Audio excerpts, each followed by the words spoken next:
What's up, squad mate? Welcome to Pep Talk with me, the Jenarator, where we're constantly asking the question, is there such a thing as good lighting? Is there such a thing as a tripod that isn't crooked? At least that's what I'm asking before I start these things. But what I'm really going to ask you today is, how are we doing with boundaries?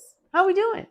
If you didn't get a chance to see or hear or listen or read about what we've been talking about lately, what we've been talking about lately is taking up space and creating boundaries.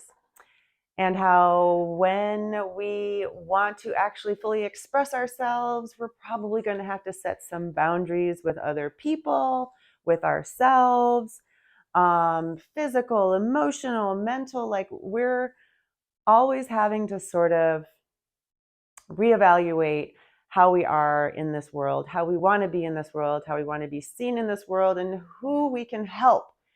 But a lot of times there are things, people, energies that are getting in our way for whatever reason, usually for reasons that are easily changed, or at least, as I like to say, recalibrated.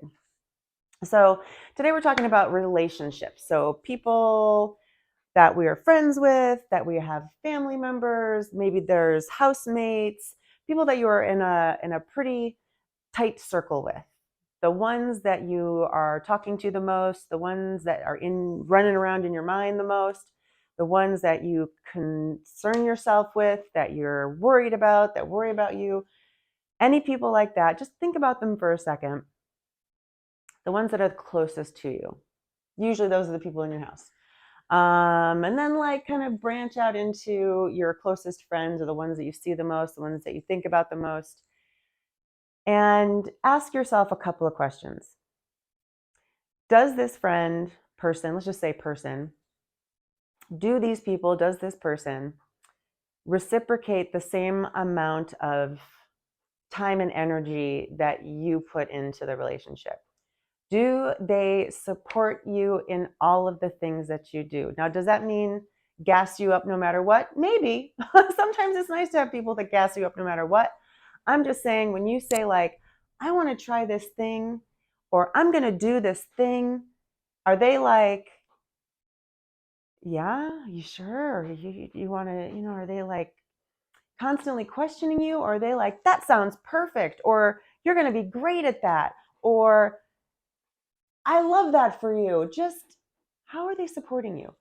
Does it feel loving? Does it feel in line with the way that you support them? Are they giving you like the same amount of attention that you give them? Do they answer your texts right away if they can?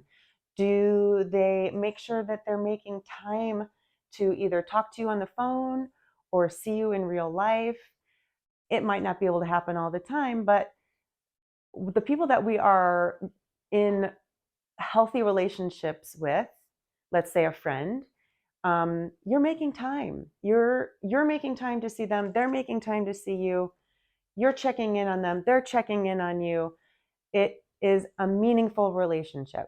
Now, those are the people we want to set the example in our minds of who we want in our lives. That's who we want. We want people that we admire who admire us right back in equal amounts, hopefully, ish.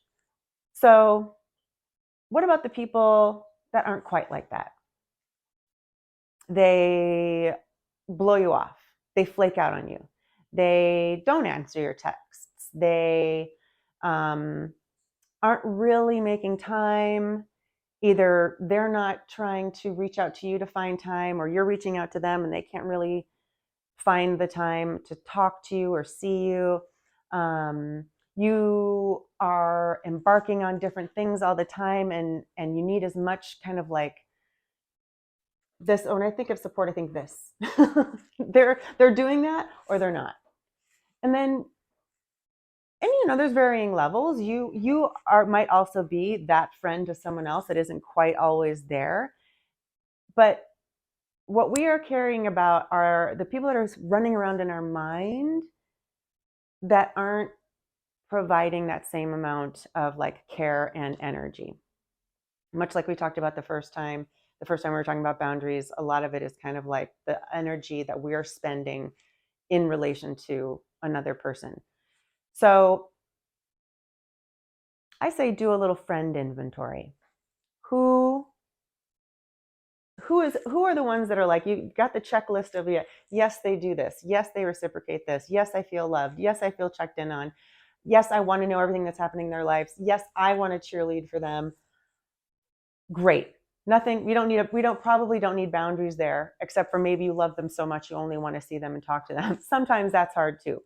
I'm talking about the ones that are sort of there, sort of not, kind of into you, kind of not.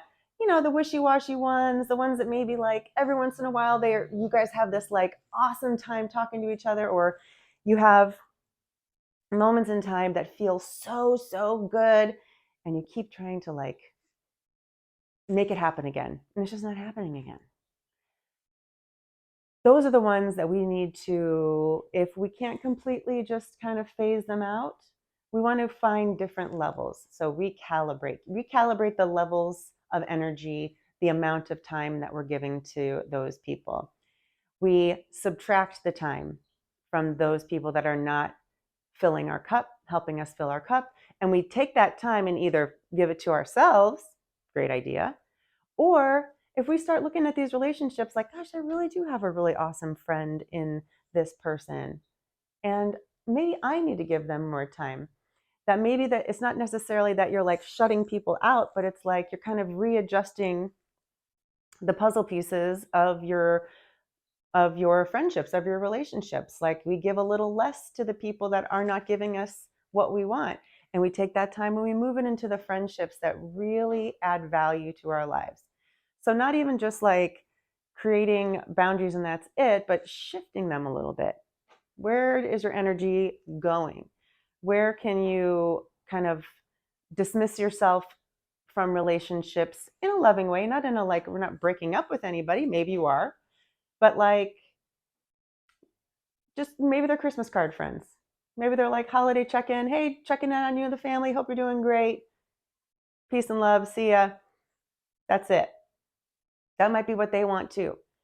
And then you take that time to give to someone else. And it might be you. It might be that focus that you have on the certain people in your life that you feel so like, oh, I want it to be like this, but it's not like this. You can just let it go, detach, and take that energy and move it into the friends and the people and the family members that do understand you, that do like you for you, that are interested to see what's happening with you next, that no matter what your decisions are, they're going to be there. Even if they're the absolute wrong decisions, they're going to come back and be like, wow, at least you tried it. And I bet you would have been great.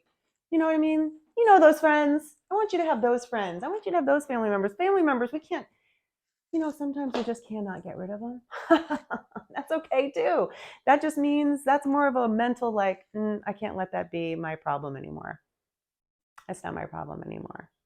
Because as we mentioned before, other people's opinions of us are none of our business. It doesn't matter to me what you think of me. It doesn't matter. It shouldn't matter. Of course, I as a person, and maybe you can relate to this, I do want you to like me. I do want people to like me. I do want to be adding value. I do want to be helping, serving. But if you're not, you're not. And it's okay. And if they're not, they're not. And that's also okay.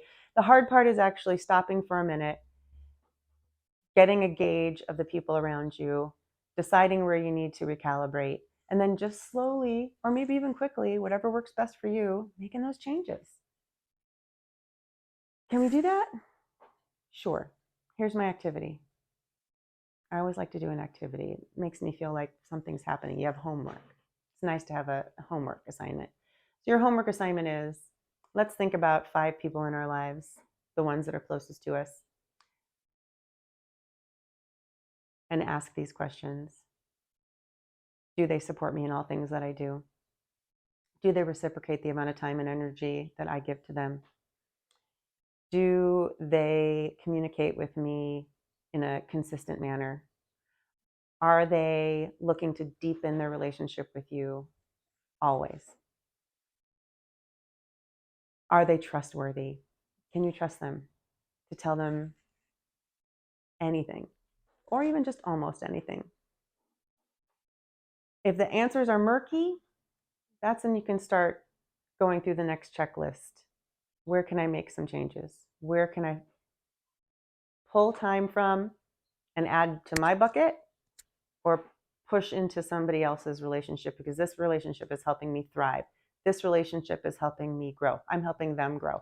We're helping each other become the best people we can be. They're not taking away my shine. As a matter of fact, they're buffing things up so I can shine more. We want those relationships in our lives. Always surround yourself with the people that want you to shine. And the ones that don't can take a hike. It's okay. Not a mean way. Just let them go, all right? It's been a nice time talking to you. Probably on a crooked tripod with somewhat not great lighting. And that's okay too. I hope you have a really great day, squad mate.